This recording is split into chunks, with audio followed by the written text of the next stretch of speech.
Back Row Ministries, world premiere, Mr. Mark coming at you live and direct from the Kia Optima Studios. Whoa, whoa, whoa, whoa. So, a lot of discussion going on. A couple of things I want to talk about. About the Turkish reporter who's supposed to now work for the Washington Post. I thought he was just a Turkish reporter who goes into the Saudi Arabian consulate and comes out missing. And, a lot of people, are trying to figure out what is the narrative behind this, what is the script behind this, and how does it tie into certain things. So, did he go in and not come out? What is the script? Why did he go in and not come out? Why did he not return? He worked for the Washington Post, so they'll possibly try to tie it into him being a member of fake news, trying to, possibly manipulate a news story. Who knows? But the Saudis are now being accused of killing this person. The Saudis say they did detain him, say they did rough him up a bit, but they're not saying anything past that of what might have happened to the reporter. We don't know what might have happened. Some people are saying it possibly is a trade.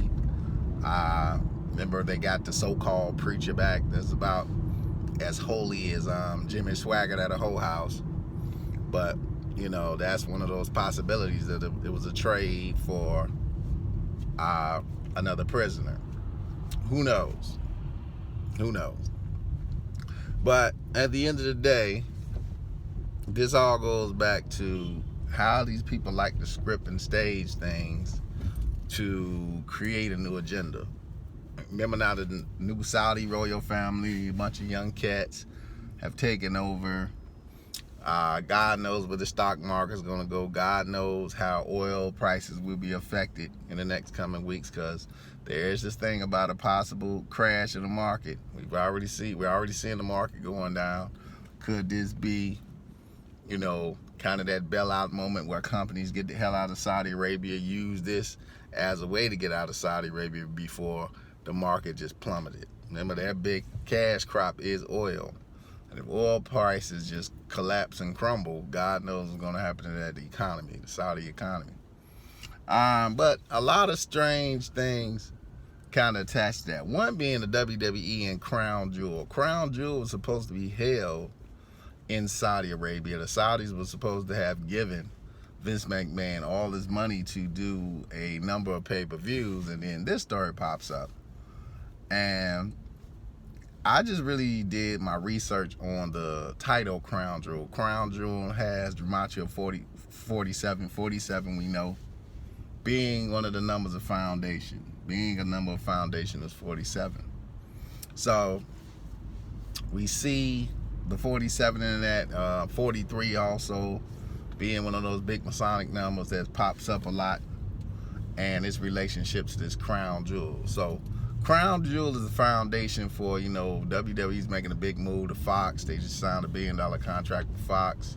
They got some big contracts coming up.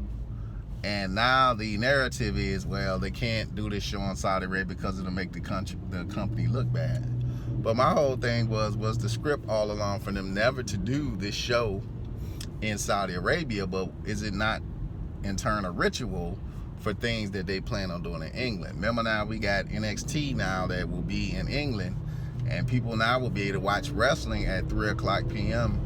on Wednesdays on the WWE Network, which is going to take a big piece of viewership in the daytime for people who are at home 3:00 want to see wrestling. Now they'll get to see the English wrestling market, which is a pretty big wrestling market. So now WWE is coming down, going back into England. Also, we had the ritual of Meghan Markle's, her first child. The royal family continues to grow, and now we got this pay-per-view called Crown Jewel, as sort of that, paying respect to the royal family. The royal family that Americans still bow down to. The Catholic Jesuit royal family. And the birth of the new baby coming. So possibly a ritual for that by having Crown Jewel in England.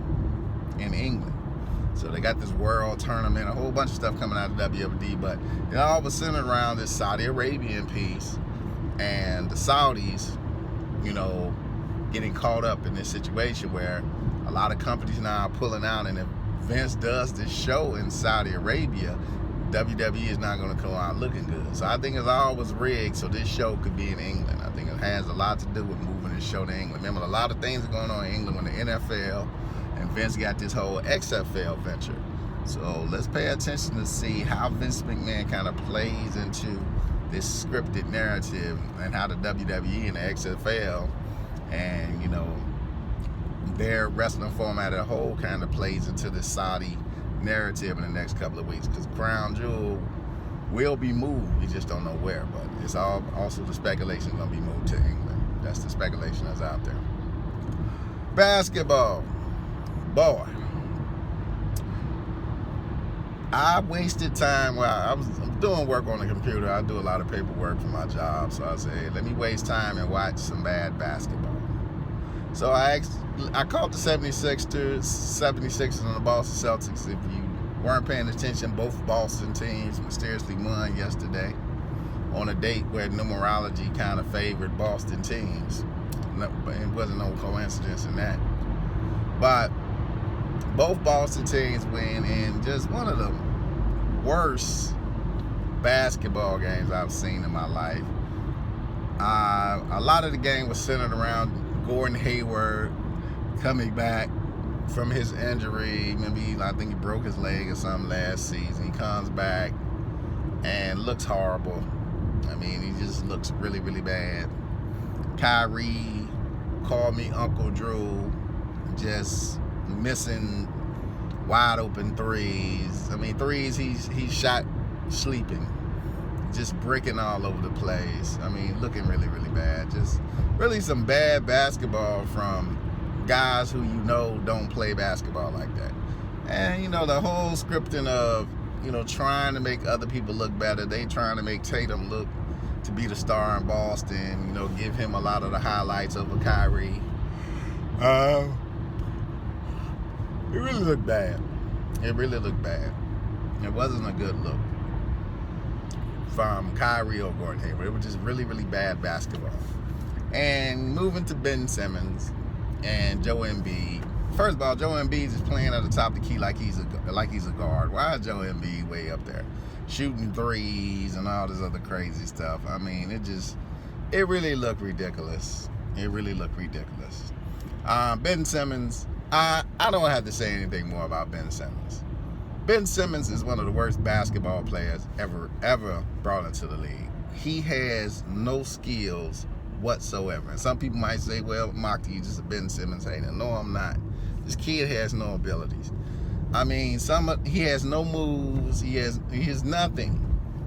He has nothing. I mean, some of the stuff he was doing was just utterly garbage. The shots just looked horrible. And this is what they're trying to push on people now. They go grab somebody and then they try to say, okay, this is the new star, but the person isn't any good. And then they fudge the numbers. Well, he almost had a triple-double. Dude, his game was horrible. If you saw some of the shots Ben was trying to make, there's really no finesse in his game. There's no moves in his game. There's no nothing. There's no nothing. There's nothing that says this kid is the heir apparent.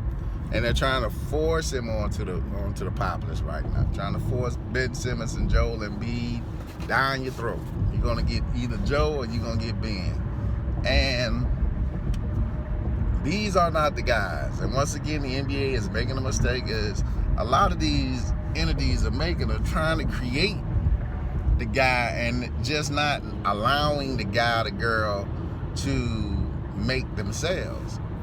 A real superstar, you find them. They make themselves. You might discover them after a year. Michael Jordan, coming out of school, was a great defensive player, but nobody thought Jordan was going to be, a person they can paint as an offensive superstar. I mean, he really didn't have much of an offensive game. He got a chance to show what he could do, and hey, they were able to use that and exploit it. But Ben Simmons has none of that stuff. Ben Simmons has none of these moves. He's not going to be jumping from the free throw line dunking. He's really just not a good basketball player. And we see this in LA with the whole thing with the kid in LA. He's not really a good basketball player. He's kind of horrible. I mean, his dad is really the show down there. He's not a good basketball player. He can't really. What can he do? He can pass the ball, but his shooting is atrocious. So just trying to, force basketball players down your throat. And that's the new thing now. They don't let people choose who they want to cheer for. They want to force you to cheer for somebody. And, a lot of people are turning away from sports because they don't want to be forced to cheer for people. You can't force me to like a person just because you choose this person. It doesn't work like that. And it's been the same thing with Tom Brady, kind of forcing you to like Tom Brady. You're going to like Tom because we chose him. And now people, despise the man. People can't stand Tom Brady because they tried to force him down our throats. And they continue to force Tom Brady down your throat. Tom Brady, 41, throwing better than, young quarterbacks. Come on, man. All staged, all rigged to make Tom Brady look good. All staged and rigged. They've been making this guy look good his whole career. He's not really good. He's not really good. So, they're back on this and in basketball trying to force feed us these two guys who, Embiid, this game is going to be improved, but as far as Ben Simmons, the kid has no game. He shoots free throws worse than my daughter. I mean, he's really just a boring guy. If you go on the Boston team, you find guys whose games are a lot more exciting than both of these guys put together. You find some guys with some much better games than Ben Simmons and Joe Embiid. But they're not going to push those guys because they decided who the stars are going to be. And this is how these leagues are really getting themselves in trouble, trying to force feed stars down your throat instead of just letting the stars create themselves and let the fans pick them. But rigged and scripted sports, that's what it's all about. That's what it's all about. Mr. Moxley, Back Row Ministry, peace and hair grease.